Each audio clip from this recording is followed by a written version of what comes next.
So with leg weaves, go around.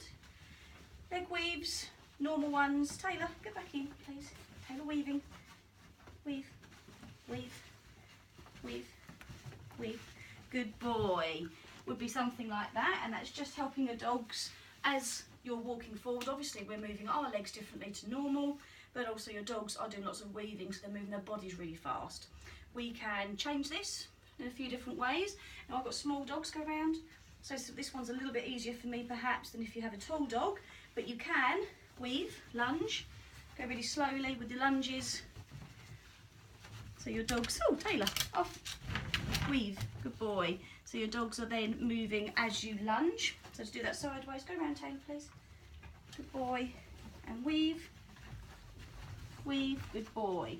So you're getting those lunges in, which works your leg six here and here a lot more. So if you only want to do 2 or 3 at a time, obviously you can do. Another way of making them harder still, Taylor, go around me please. Good boy.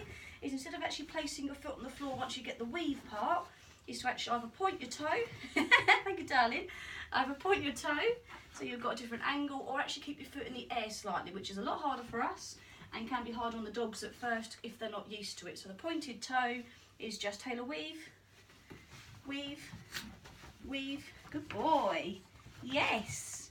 So I'd pose a pointed there, or an even harder version, go through, wait, and weave, good, weaves, yes, weaves, weaves.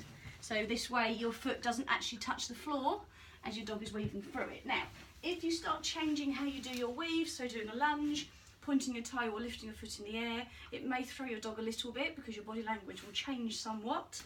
If you've got a taller dog, they might not notice that your foot's doing something different because they're not that low. Obviously I've got small dogs, but they can still get through it. So you might want to start with a couple of normal weaves, and then maybe your 3rd or 4th weave is where you change what your foot or what your leg's doing, and that will help your dog start getting that movement and momentum, and they're more likely to carry on than if your first weave is with your foot pointed or in the air or with a lunge. Okay, so with your weaves, if you haven't done many before and your dogs are getting used to them, just do normal weaves forwards.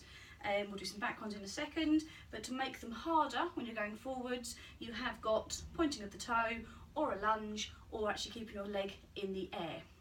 Okay, so the next video will be backwards walking weaves for you to have a look at.